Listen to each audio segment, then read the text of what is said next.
Welcome back to New Realities. I am here again with one of my favorite yoga teachers, yoginis, Kim Tang. And, in her course of very intense practice, she has been, it's yoga's in what you're telling me in these dialogues is that yoga is not just an external practice, it brings somebody deeper into themselves. And within that inner discovery, you've made some great connections. So today we want to talk about this whole idea of chakras and whatever that really means. I mean, they're connected to the endocrine glands and they're connected to levels of consciousness. But I think you have some other insights into what they are actually about. So where do you want to start with this understanding of how you understand the chakras? Because some people say they don't actually exist, they're just ideas. So what do you have to say, and why are they so important for you in your practice? Hi, Alan. I love it when you ask me where I want to start because always I start with love and gratitude. Always, it is the highest frequency, and the gratitude I feel on this day is that I am feeling my feelings. We've got new moon with Mercury in retrograde in Scorpio. I'm a Scorpio. There's all kinds of stuff going on, and it's a great time for us to have this conversation. And so always I start with love and gratitude, and I want to thank you for having me back. And I also want to point out that you can, oh, go ahead, were you?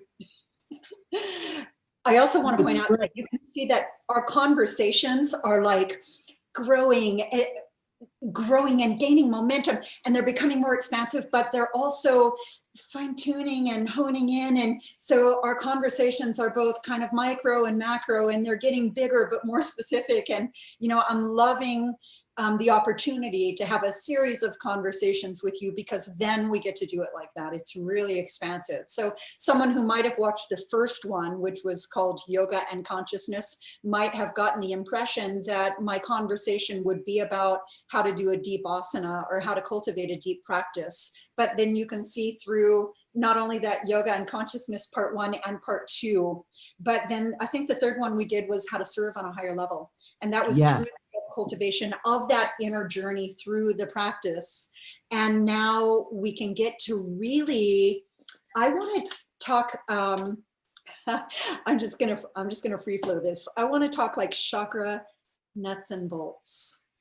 Okay. And the reason I say that is because, you and I were talking about how chakras are an esoteric, I'm going to say, concept that people have a hard time integrating, knowing how to interpret. So, we're all given kind of the stats, the statistics on the chakras, and we all know that they have a location and they have a color and they have a vibration called a bija mantra, and they're associated with, different aspects of the endocrine system. But I want to look at this in a very different way. And I want to make this not esoteric. I want to make this tangible, practical, functional, applicable. And I do, yeah, definitely. And I do have to say that just like any of the other spiritual arts and sciences,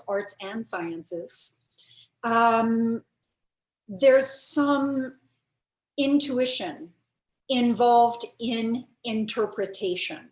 So, for example, any two tarot card readers would have the same card and have the similarity in the reading, but it would be left to their intuitive interpretation.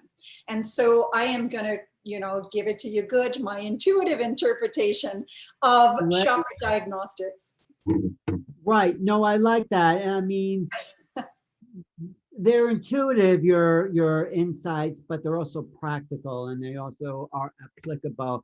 But let me just also start off by saying, and what I've learned, over the course of this integration of Eastern and Western spirituality, is that chakras really are states of consciousness, levels of awareness. So you have the lower, the first three are really your animal body, you know, survival, sex, power, or territory, however the animal. And then as you, this is just my quick interpretation, as you move to the heart chakra, you're now going beyond that just animal level, although animals do have quite a loving sense. And I think that's as high as the most evolved, is my prejudice against animals. The most evolved animals get to pure love, but they don't go beyond that. So beyond that is taking that love into expression. Maybe animals do that.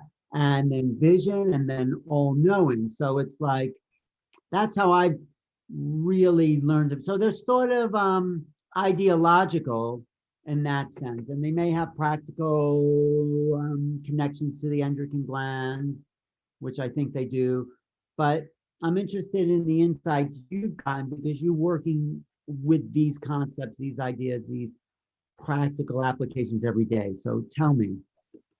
Yeah, well, I just want to add to what you said. Yes, yes to everything you said. Mhm. And I think that the idea of being divine in form, right, is that we're meant to balance our humanity with our divinity. So you have the Ida Pingala, in which case the Sushumna, the energetic channel where the chakras reside, is open. And so these things can be free flowing. And I wouldn't grade, I don't grade the chakras as far as the lower ones are lower in nature or frequency.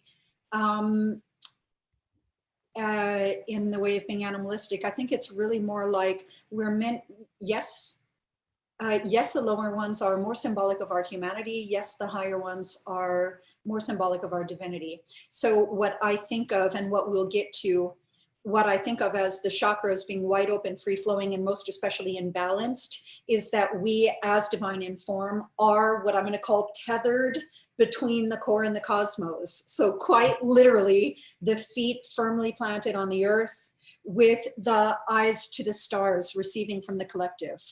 And Right. I interpret that what we can do is do the work on the lower chakras as humans, divine in form, and the higher chakras opening, activating, and being free flowing and balanced. That is the natural response and the indication that you have done the work on the lower chakras. So I think that that's the way I see it. And there's a lot of different language out there about chakras being blocked, or chakras being stuck, or things like this. And I used to have a different vision of it that I would really describe, and now I give a different vision with some different verbiage. So I would call it this. I used to compare it to, let's say, quite literally plumbing, a plumbing pipe that has, in this case, 7 valves, right? The chakras, obvious analogy. And each valve is opened or closed to some extent. And you can imagine that if you really were actually running water through a pipe that had all these valves that were open and closed to different extents, that the water would kind of flow in some places and kind of have resistance and be stuck in others. One would be robustly flowing, one would be, a trickle just being forced through. And so rather than talking about chakras as either being open or blocked or stuck, there's another language that I think is probably more an accurate depiction of them being either in balance, or we'll say underactive or overactive. We'll say, barely flowing or robustly flowing, maybe even out of balance, excessively flowing, And so I think what we're trying to do first when we're doing the work on our chakras is actually to get every single one of those valves kind of open equally, just balance things out a little bit so that whatever stream is flowing with fluidity, evenly and equally. And then we can start to just open each one a little more through our work.